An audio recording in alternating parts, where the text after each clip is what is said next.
सिर्फ एक phone call, एक छोटा सा न्यूमेरिक कोड और पलक झपकते ही जीवन भर की गाढ़ी कमाई गायब। ये कोई फिल्म की कहानी नहीं है, बल्कि आज के इस डिजिटल युग की एक बहुत ही डरावनी सच्चाई बन चुकी है। आज के इस एक्सप्लेनर में हम इसी बात का गहराई से विश्लेषण करेंगे कि कैसे एक बिल्कुल साधारण सा दिखने वाला कोड आज के समय में संपूर्ण वित्तीय तबाही का कारण बन सकता है। ओके, चलिए सीधे इसमें गहराई से उतरते हैं। 22,495 करोड़ रुपए। जरा सोचिए इस नंबर के बारे में। ये कोई छोटी मोटी रकम नहीं है। साल 2026 में भारत में लोगों ने साइबर अपराध के कारण ये भारी भरकम राशि गंवा दी है, और ये आंकड़ा चीख चीख कर कह रहा है कि डिजिटल सुरक्षा अब कोई चॉइस नहीं है, बल्कि हमारी सबसे बड़ी जरूरत बन चुकी है। तो आज की इस चर्चा में हम इन 6 मेन टॉपिक्स को कवर करेंगे। पहला, 2026 का साइबर क्राइम संकट। दूसरा, ओटीपी का कमजोर होना। तीसरा, 2026 के नए और सबसे खतरनाक स्कैम। चौथा, वित्तीय नुकसान का असली स्वरूप। पांचवा, 2026 का नया आरबीआई कंपेंसेशन नियम। और आखिर में वो जरूरी सुरक्षा उपाय जो आपको आज ही जानने चाहिए। चलिए शुरुआत करते हैं सेक्शन 1 से। 2026 का साइबर क्राइम क्राइसिस। मौजूदा डेटा हमें एक बेहद चिंताजनक स्थिति की ओर ले जा रहा है। आपको पता है, साइबर अपराध के मामले अब हर साल लिटरली दुगने हो रहे हैं। ये एक ऐसा खतरनाक ट्रेंड है जो 2026 को साइबर सुरक्षा के इतिहास का सबसे चुनौतीपूर्ण वर्ष बना रहा है। और ये बहुत ही शानदार तरीके से दिखाता है कि स्थिति असल में कितनी तेजी से बिगड़ रही है।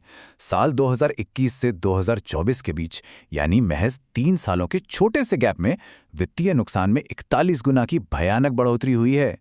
जी हां, 41 गुना। ये एक्सपोनेंशियल ग्रोथ साफ साबित करती है कि स्कैमर्स के तरीके अब पहले से कहीं ज्यादा स्मार्ट और अग्रेसिव हो चुके हैं। और इस क्राइसिस के स्केल को समझने के लिए जरा इस नंबर पर भी गौर कीजिए। 28.15 लाख। अकेले साल 2026 में 28 लाख से ज्यादा साइबर क्राइम के मामले दर्ज किए गए हैं। और ध्यान रहे, ये केवल वो मामले हैं जो रिपोर्ट हुए हैं। असल नंबर तो इससे कहीं ज्यादा बड़ा हो सकता है। मतलब साफ है, ये खतरा किसी एक खास ग्रुप के लिए नहीं है। हम और आप सब इसके निशाने पर हैं। आगे बढ़ते हैं सेक्शन 2 पर। ओटीपी, हमारी सबसे कमजोर डिजिटल चाबी। दशकों तक इस छोटी सी चीज को हमारी डिजिटल सिक्योरिटी का सबसे मजबूत पिलर माना जाता था, लेकिन ट्रस्ट मी, अब गेम पूरी तरह से बदल चुका है। हम सब जानते हैं कि ओटीपी यानी वन टाइम पासवर्ड क्या होता है, राइट? एक सीक्रेट कोड जो सीधे आपके फोन पर आता है ताकि आपके बैंक लेन देन और यूपीआई पेमेंट सुरक्षित रहें। क्योंकि ये सीधे आपके पर्सनल डिवाइस पर आता है, तो हम सब ने इस पर आंख बंद करके भरोसा किया। लेकिन स्कैमर्स ने हमारे इसी भरोसे को अपना सबसे बड़ा हथियार बना लिया है। अब वो पासवर्ड हैक करने में मेहनत नहीं करते, वो सीधे हमारे इसी भरोसे को हैक कर रहे हैं। तो अब आते हैं सेक्शन 3 पे, 2026 के सबसे डेडली नई स्कैम्स। देखिए, वो पुराने जमाने की लॉटरी वाली कॉल्स या टूटी फूटी इंग्लिश वाली फिशिंग ईमेल्स का दौर अब जा चुका है। अब अपराधियों ने जो नए तरीके निकाले हैं ना, उन्हें पहचान पाना अच्छों के लिए लगभग नामुमकिन है। अब इस स्लाइड के बारे में जो बात सबसे ज्यादा दिलचस्प है, वो ये है कि ये खतरा अब सिर्फ आम जनता तक सीमित नहीं है। हमारे देश के टॉप फाइनेंशियल अधिकारी भी इसे लेकर हाई अलर्ट पर हैं। आरबीआई गवर्नर संजय मल्होत्रा और वित्त मंत्री निर्मला सीतारमण ने खुद कहा है कि ये एआई संचालित स्कैम्स देश के लिए एक बहुत बड़ी समस्या बन रहे हैं। जब इतने बड़े लेवल से ऐसी वार्निंग आए, तो समझ लीजिए कि बात सच में बहुत सीरियस है। इस पूरे नए खतरे के सेंटर में है एआई और डीप फेक स्कैम। ये 2026 का सबसे एडवांस्ड और खतरनाक तरीका है। धोखाधड़ी करने वाले अब क्लोन किए गए फोन नंबर्स और डीप फेक तकनीक का यूज करते हैं।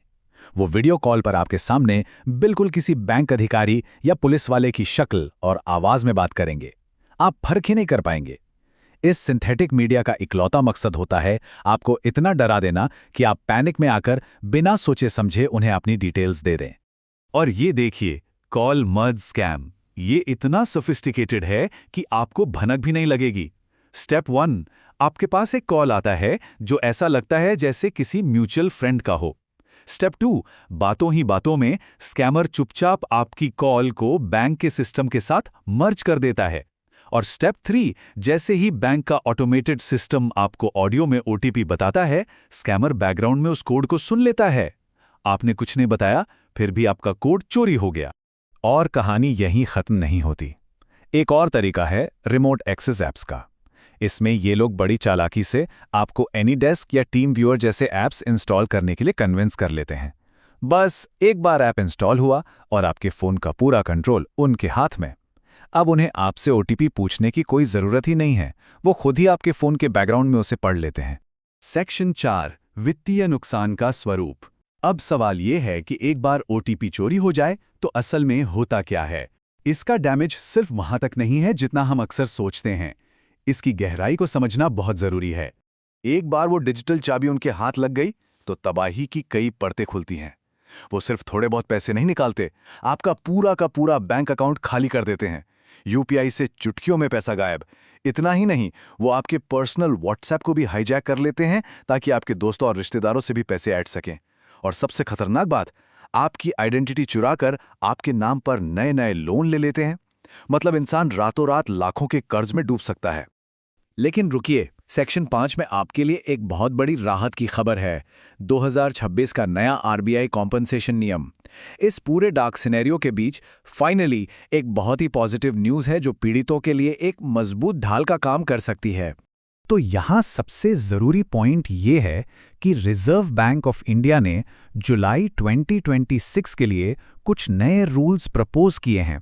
अगर आपके साथ 50,000 रुपए तक का फ्रॉड हुआ है और आप तुरंत उसकी रिपोर्ट करते हैं तो आपको 25,000 रुपए का अनिवार्य मुआवजा यानी कॉम्पनसेशन दिया जाएगा।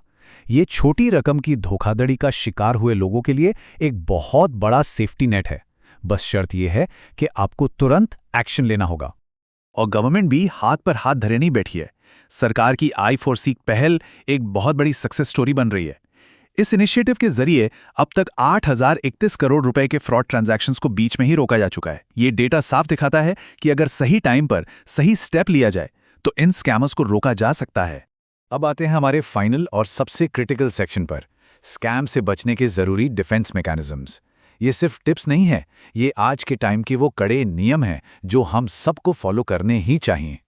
बचाव के ये रूल्स एकदम क्लियर हैं। रूल नंबर 1, अपना ओटीपी किसी के साथ शेयर ना करें। बिल्कुल नहीं, बैंक या पुलिस कभी भी आपसे आपका ओटीपी नहीं मांगते। रूल नंबर 2, अगर कोई अनजान एआई वीडियो कॉल आए या फोन पर कोई आपको धमकाए तो पैनिक मत कीजिए, आपका डर ही उनका सबसे बड़ा हथियार है। और रूल नंबर 3, कुछ भी सस्पिशियस लगे तो बिना देर किए 1930 पर कॉल करें या cybercrime.gov.in पर रिपोर्ट करें। अपने डिजिटल घर को सेफ रखने का बस यही एक तरीका है। आज के इस एक्सप्लेनर को खत्म करने से पहले मैं आपके लिए एक सवाल छोड़ना चाहता हूं। जरा सोचिए, क्या हाल फिलहाल में आपको कोई ऐसी अजीब कॉल या मैसेज आया है? क्या कभी किसी ने अनजाने में इन स्कैमर्स को अपने डिवाइस तक पहुंचने का मौका तो नहीं दे दिया? नॉलेज ही हमारा सबसे बड़ा डिफेंस है, इसलिए अलर्ट रहिए और आज जो भी हमने सीखा उसे अपने जानने वालों तक जरूर पहुंचाइए। सुरक्षित रहिए।